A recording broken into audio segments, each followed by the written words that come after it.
Hello दोस्तों, स्वागत है आपका आपके अपने YouTube channel study with Ravi में। दोस्तों, आज के हम इस वीडियो में बागेश्वर जनपद से संबंधित सभी महत्वपूर्ण प्रश्न इस वीडियो में पढ़ने वाले हैं। दोस्तों, हमने बागेश्वर जनपद से संबंधित वह सभी प्रश्न शामिल किए हैं जो आपके एग्जाम में सीधे पूछे जा सकते हैं। तो आज की ये वीडियो इम्पोर्टेंट रहने वाली है अगर आपका यूकेएसएससी का कोई भी एग्ज़ाम है।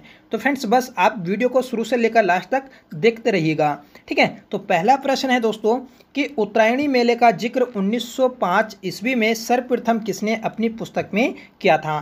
तो देखिए, 1905 में एक पुस्तक प्रकाशित की गई थी, होली हिमालय, जो फ्रेंड्स सैरमन ओकले की पुस्तक थी, ठीक है। तो याद रखना है कि सैरमन ओकले ने अपनी पुस्तक होली हिमालय में, ठीक है, उत्तरायणी मेले का जिक्र किया था।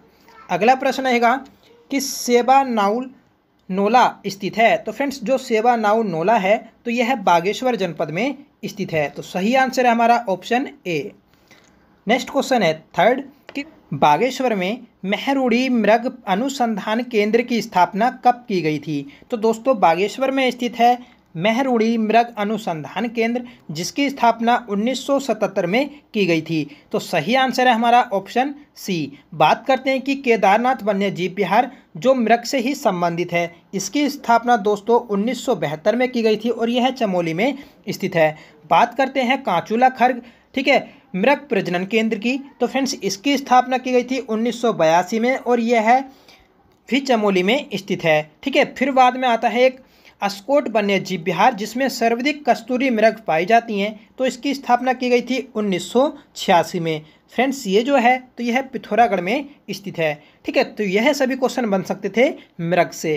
नेक्स्ट क्वेश्चन रहेगा फोर्थ कि निम्नलिखित में से किस स्वतंत्रता सेनानी का संबंध बागेश्वर से था। अब देखिए, बागेश्वर से जो संबंधित है तो वह मोहन सिंह मेहता का संबंध है, जो कि फ्रेंड्स जेल जाने वाले उत्तराखंड के प्रथम स्वतंत्रता सेनानी थे। अगला क्वेश्चन रहेगा, हाँ, और इसके अलावा देखिए जो थी बिस्नी देवी सावी थी, ठीक है। तो याद रखना है आपको, तो इसका सही जो आंसर रहेगा तो वह ऑप्शन बी सही है, ठीक है, कि ए और वी दोनों, जो मोहन सिंह मेहता और बिस्नी देवी शाह, तो यह दोनों बागेश्वर से ही संबंधित हैं। अगला प्रश्न है दोस्तों कि बागेश्वर जनपद का गठन कब हुआ। तो फ्रेंड्स, बागेश्वर जनपद का जो गठन हुआ था तो वह 1997 में हुआ था, 18 सितंबर को। तो 18 सितंबर 1997 में स्थापना की गई थी बागेश्वर जनपद की। नेक्स्ट क्वेश्चन रहेगा कि निम्नलिखित में से कौन सा बागेश्वर का प्राचीन नाम नहीं है। तो बागेश्वर का प्राचीन नाम नहीं है, हमें बताना है। तो सही आंसर है ऑप्शन बी, सरजू। तो फ्रेंड्स, सरजू जो कहा जाता है, सरयू नदी को कहा जाता है स्थानीय भाषा में, ठीक है। तो बागेश्वर के प्राचीन नाम है नीलगिरी, तीर्थराज और अग्नि तीर्थ। अगला प्रश्न है दोस्तों कि बागनाथ मंदिर कहाँ स्थित है। तो फ्रेंड्स, जो बागनाथ मंदिर है तो यह बागेश्वर में स्थित है, ठीक है, जो कि फ्रेंड्स सरयू नदी के किनारे स्थित है। तो याद रखना है कि बागनाथ जो मंदिर है तो यह सरयू नदी के तट पर स्थित है बागेश्वर में। अगला प्रश्न रहेगा आठवां कि बागेश्वर किस नदी के तट पर स्थित है। तो फ्रेंड्स, बागेश्वर में दो नदियों का संगम होता है, सरयू और गोमती। इन दोनों के संगम पर ही स्थित है बागेश्वर। तो इसका जो हमारा सही आंसर है ऑप्शन बी, सरयू, क्योंकि फ्रेंड्स सरयू की सहायक नदी है गोमती, ठीक है, गोमती।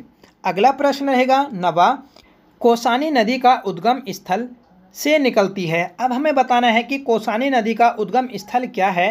तो दोस्तों, इसका उद्गम स्थल है धार पानी धार, ठीक है, जो कि फ्रेंड्स कोसानी में स्थित है। बात करते हैं कि कोसी नदी की लंबाई, इसकी लंबाई आती है 168 किलोमीटर। दोस्तों, यह जो बहती है सबसे पहले बागेश्वर से निकलकर अल्मोड़ा में आती है, अल्मोड़ा से निकलकर नैनीताल में आती है और नैनीताल से निकलकर आती है दोस्तों उधम सिंह नगर में। आपसे पूछा जाए कि कोसी नदी मैदानी क्षेत्र में कहाँ से प्रवेश करती है, तब सही आंसर आता है हमारा रामनगर से, ठीक है, रामनगर से यह मैदानी क्षेत्र में प्रवेश कर जाती है। और फ्रेंड्स, ये राज्य से जो बाहर हो जाती है तो सुल्तानपुर पट्टी से बाहर हो जाती है, ठीक है। और बात करते हैं कि यह किसकी सहायक नदी है। तो दोस्तों, यह रामगंगा की सहायक नदी है और रामगंगा में जो मिलती है तो यह चमरोल नामक स्थान पर मिलती है उत्तर प्रदेश में, ठीक है, तो यह सभी क्वेश्चन बन सकते हैं। एक क्वेश्चन और बनता है इसका कि कुमाऊं में कोसी नदी को किस नाम से जाना जाता है। मतलब कुमाऊं में कोसी नदी घाटी को जो कहते हैं फ्रेंड्स, धान का कटोरा कहते हैं। यह भी एक इम्पोर्टेंट क्वेश्चन है। इसकी सहायक नदी की बात करें तो जो फ्रेंड्स सुमाली गाड़ आती है, उलाब गाड़ और देवगाड़, यह तीनों कोसी नदी की ही सहायक नदियां हैं। अगला प्रश्न रहेगा दोस्तों 10वां कि निम्नलिखित में से कौन सी सरयू की सहायक नदी है। तो फ्रेंड्स सरयू की जो सहायक नदी है तो वह गोमती नदी है। तो सही आंसर रहा हमारा ऑप्शन बी। बात करते हैं 11वें क्वेश्चन की कि किस स्थान पर सरयू नदी काली नदी से मिल जाती है।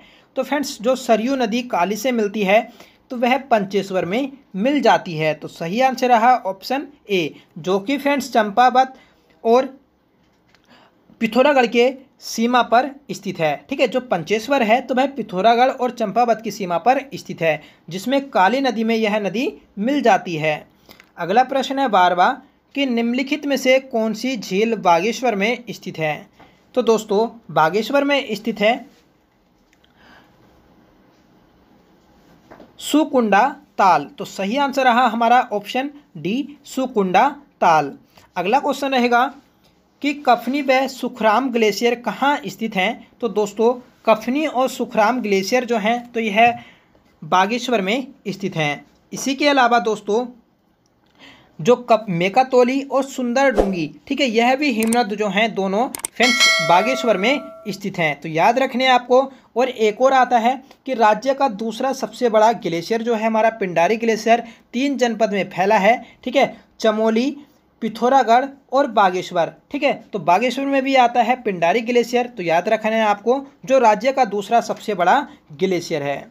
अगला प्रश्न है कि पुराणों में कोसी नदी को क्या कहा जाता है। तो दोस्तों पुराणों में कोसी नदी को कोसी की कहा जाता है।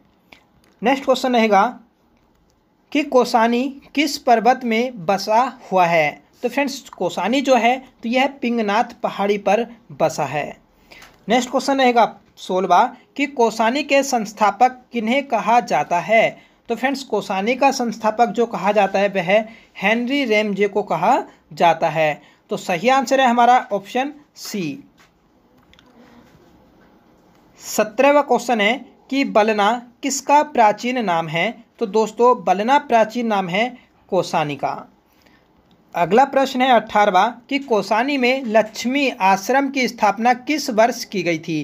तो फ्रेंड्स कोसानी में सरला बहन के द्वारा लक्ष्मी आश्रम की स्थापना की गई थी 1941 में। सही आंसर है हमारा ऑप्शन ए। 19वां क्वेश्चन है कि कुमाऊं का गहना किसे कहा जाता है। तो फ्रेंड्स कुमाऊं का गहना कहा जाता है कोसानी को। तो सही आंसर है हमारा ऑप्शन सी। 20वां प्रश्न है जन्म हुआ था। तो वह सुमित्रा नंदन पंत का जन्म हुआ था। ठीक है, अब देखिए बात करते हैं इनकी जन्म की। तो इनका जन्म जो हुआ था दोस्तों 20 मई 1900 में हुआ था। ठीक है, तो 1900 में हुआ था जन्म किनका, सुमित्रा नंदन पंत का 20 मई को। ठीक है, अगला प्रश्न रहेगा कि गांधी जी ने किस लेख में कोसानी को भारत का स्विट्जरलैंड कहा था। तो फ्रेंड्स गांधी जी की एक पुस्तक है यंग इंडिया, उसमें भारत का स्विट्जरलैंड कोसानी को कहा गया था। 22वां प्रश्न है कि बागेश्वर का प्रमुख नृत्य कौन सा है। तो फ्रेंड्स बागेश्वर का प्रमुख नृत्य है चाचरी या फिर झोड़ा नृत्य। तो सही आंसर है ऑप्शन डी। अगला प्रश्न है दोस्तों 23वां कि उत्तरायणी मेला कहाँ लगता है। तो फ्रेंड्स 9 लाख की उत्तरायणी भी बोलते हैं। ठीक है, तो यह मेला लगता है फ्रेंड्स बागेश्वर में, जिसमें फ्रेंड्स चाचरी नृत्य भी किया जाता है। अब देखिए एक क्या होता है कि इसी उत्तरायणी मेले में जो कुली बेगार प्रथा थी तो उसे समाप्त किया गया था 13-14 जनवरी 1921 में बद्रीदत्त पांडे के नेतृत्व में। ठीक है, तो याद रखना है आपको कि 13-14 जनवरी 1921 को ही उत्तरायणी मेले में कुली बेगार प्रथा का अंत किया गया था। नेक्स्ट क्वेश्चन रहेगा दोस्तों 24वां कि बागेश्वर में बैजनाथ मंदिर का निर्माण किसने करवाया था। तो फ्रेंड्स बागेश्वर में स्थित है बैजनाथ मंदिर, तो इसका जो निर्माण कराया था दोस्तों तो वह भूदेव के द्वारा कराया गया था। तो सही आंसर है हमारा ऑप्शन बी। अगला प्रश्न है जो कि हमारा इस वीडियो का लास्ट क्वेश्चन होगा कि जोशीमठ से बैजनाथ में किस कत्यूरी शासक ने अपनी राजधानी स्थापित की थी। तो फ्रेंड्स इसका आंसर आपको कमेंट बॉक्स में बताना है, चाहे आप किताब से खोजकर भी दे सकते हैं, पर आपको कमेंट बॉक्स में आंसर देना है। ठीक है, साथ में बताएं कि आज की ये क्लास कैसी रही। पसंद आई हो तो प्लीज़ वीडियो को लाइक करें, आपने अभी तक वीडियो को लाइक नहीं किया है तो। ठीक है, और फ्रेंड्स अगर आप चैनल पर नए हैं तो प्लीज़ चैनल को भी सब्सक्राइब कर लीजिएगा। ठीक है, तो मिलते हैं नेक्स्ट वीडियो के साथ, तब तक के लिए bye. Thank you so much for watching. जय हिंद।